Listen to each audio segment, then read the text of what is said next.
Timnas Indonesia menelan kekalahan telak dari Jepang dalam laga terakhir putaran ketiga kualifikasi Piala Dunia 2026 zona Asia. Laga yang berlangsung di Suita City Stadium, Osaka pada Selasa, 10 Juni 2025 berakhir dengan skor 6-0 untuk keunggulan tim Samurai Biru. Kemenangan mengokohkan Jepang sebagai pemuncak klasemen grup C dengan 23 poin dari 10 laga. Tim Samurai Biru meraih 7 kemenangan dan 2 hasil seri.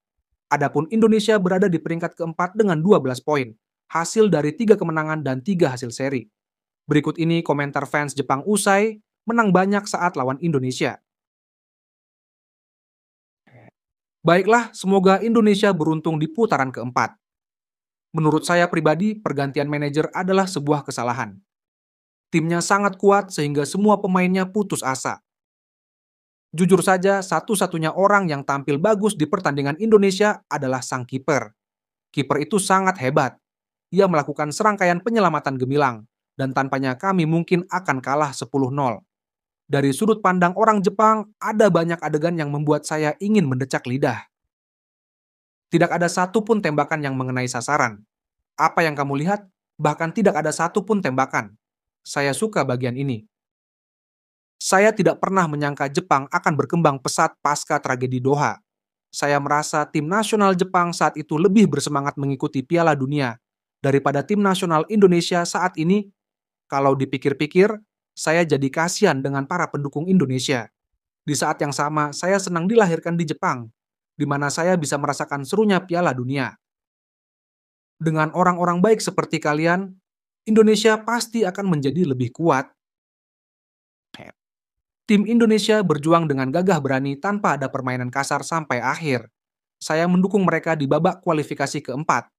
Terima kasih telah bermain melawan kami. Lucu sekali mereka mengumpulkan begitu banyak pemain naturalisasi namun tetap saja tidak punya peluang. Karena dia tidak bisa mewakili Belanda. Bahkan jika dia menjadi orang Indonesia dan mengincar Piala Dunia, saya memiliki perasaan campur aduk tentang menjadi yang teratas di Asia. Jadi saya akan mendukung negara lain.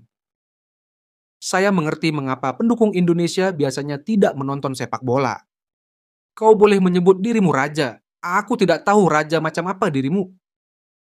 Setidaknya di era Shin Tae-yong, saya mendapat kesan bahwa mereka mencoba menerapkan cara bertarung melawan lawan yang peringkatnya lebih tinggi secara menyeluruh. Saya tidak tahu bahwa pelatihnya telah berubah, tetapi kali ini mereka bahkan tidak dapat melakukannya. Saya tidak tahu apakah alasannya adalah pelatih, Rolex, atau karena peringkatnya tidak akan berubah. Apakah semuanya?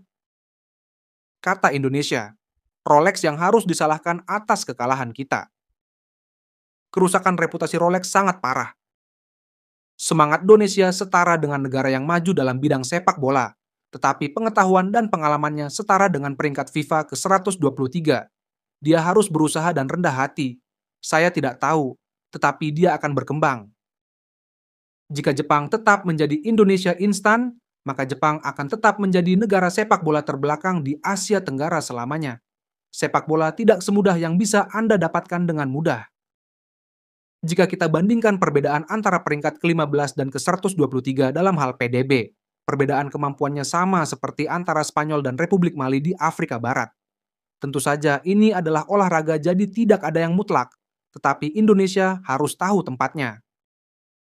Jika Anda akan memberikan jam tangan mewah kepada puluhan atlet, mengapa tidak menggunakan uang tersebut untuk membangun ruang latihan saja? Itulah yang dilakukan orang Jepang. Para penggemar Indonesia di stadion sangat hebat. Mereka bersorak keras hingga akhir.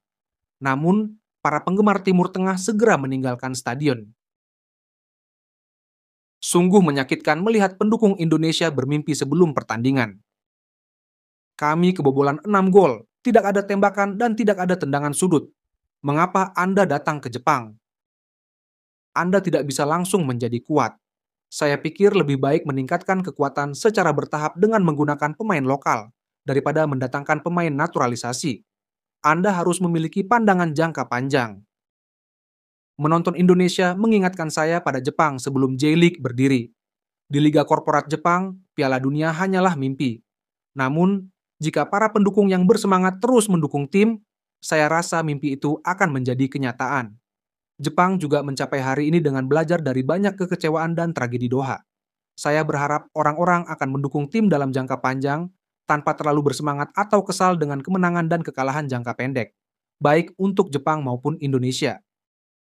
Sejujurnya, pemain naturalisasi dari Belanda tampaknya tidak memiliki banyak rasa patriotisme terhadap Indonesia. Masa depan Indonesia baru saja dimulai. Mereka telah melangkah sejauh ini sehingga memiliki peluang untuk lolos ke Piala Dunia. Ada lebih sedikit tim yang belum mengalami kekalahan telak dari Jepang. Jadi kecuali pertandingan melawan Jepang, 3 kemenangan, 3 seri, dan 2 kekalahan, dengan selisih gol plus 1 adalah hasil yang bisa mereka banggakan. Sekarang dimulailah babak playoff yang menegangkan. Disinilah kekuatan mereka yang sebenarnya akan diuji. Orang Indonesia selalu berpikiran positif dalam hal yang baik, tapi saya bisa terus-menerus membicarakan hal-hal yang buruk. Tetapi untuk saat ini, mereka harus tahu arti kata rendah hati LOL. Dan yang memalukan bukanlah para pemainnya, tetapi para pembicara hebat di komentar internet. Sulit untuk mengatakannya, tetapi Indonesia masih memiliki peluang untuk lolos ke Piala Dunia. Bukankah 8,5 slot Asia terlalu banyak? Saya pikir 7,5 slot Asia dan 7,5 slot Amerika Selatan akan lebih tepat. Bagaimana menurut Anda? Sepak bola Indonesia akhirnya mulai terlihat lesu. Kiper Indonesia itu menyelamatkan beberapa gol dan menurut saya dia adalah kiper yang bagus. Tampaknya mereka membagikan Rolex terlalu cepat, meskipun turnamen masih berlangsung.